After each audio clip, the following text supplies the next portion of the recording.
আমাদের কিছু জানা অজানা তথ্য তোমার সঙ্গে শেয়ার করবো বলি। আরে বাবা, কোথায় থাকিস তোরা সব?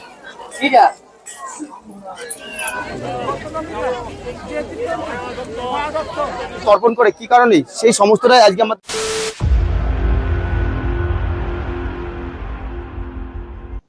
জয় হিন্দ দোস্ত।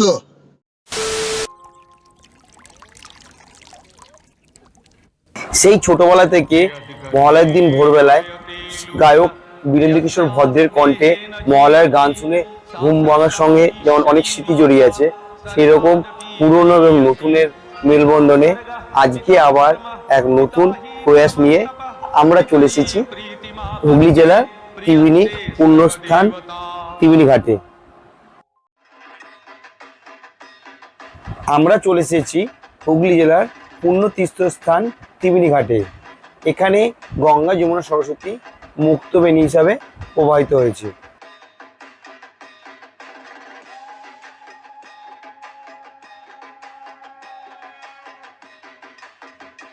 তো বন্ধুরা, আজকে এই মহালয়ার পুণ্য লগ্নে আমরা চলেছি ত্রিবেণী তীর্থ এই ত্রিবেণী ঘাটে।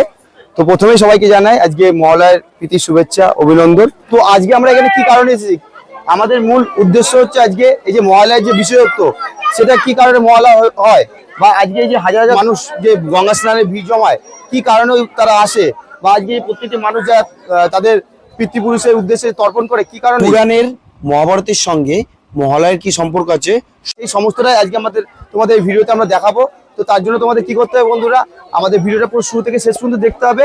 এবং যে সমস্ত নতুন বন্ধুরা এখন আমাদের পরিবারের সদস্য হওনি, তাড়াতাড়ি এসো আমাদের পরিবারের সদস্য এবং আমাদের বেল আইকনটি প্রেস করে নোটিফিকেশন অন করো।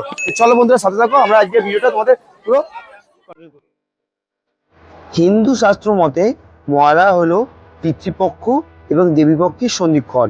এর মাধ্যমে দুর্গাপুজোর সূচনা হয়ে থাকে।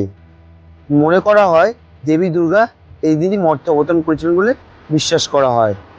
বাঙালিরা এই দিনকে ভোরবেলায় ঘুম থেকে উঠে মহিষাসুরমর্দিনী নামক গান বা মন্ত্রপাঠ শোনায় এবং ভোরবেলাতে গঙ্গা স্নানে যায়।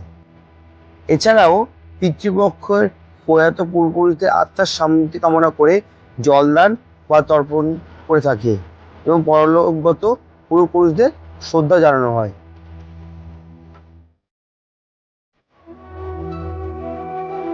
মহাভারতে মহালয়ার দিন তর্পণ প্রসঙ্গে কর্ণ সম্পর্কিত একটি পৌরাণিক কাহিনী প্রচলিত আছে।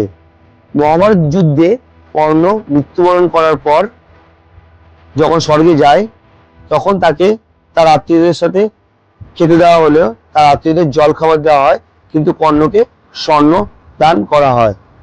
তখন কর্ণ দেবরাজ ইন্দ্রকে জিজ্ঞাসা করেছিলেন তাকে কেন শুধুমাত্র স্বর্ণ দেওয়া হচ্ছে খেতে।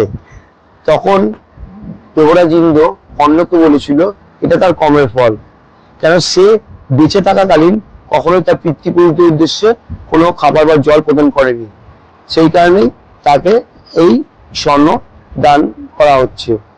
তখন তিনি বলেন যে এটা তার কর্মের ফল না, এটা তার মাতা কুন্তির কর্মের ফল। কেন?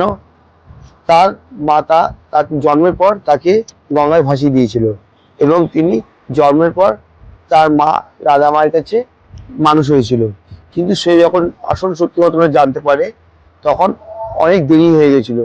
তখন যুদ্ধের সময় তার সময় ছিল না যে সে তার পুত্রপুরুষদের উদ্দেশ্যে জল দান করবে। এই কথা শুনে দেবরাজ ইন্দ্র তাকে বলে ঠিক আছে, তোমাকে একটি সুযোগ দেওয়া হবে। তখন দেবরাজ ইন্দ্র কর্ণকে আবার মর্তে যাওয়ার নির্দেশ দেয় এবং সে মর্তে গিয়ে তার পিতৃপুরুষদের উদ্দেশ্যে জল প্রদান করে এবং 16 দিন জল প্রদান করার পর 16 দিন সে শেষবারের মতো জল প্রদান করে আবার স্বর্গে ফিরে আসে।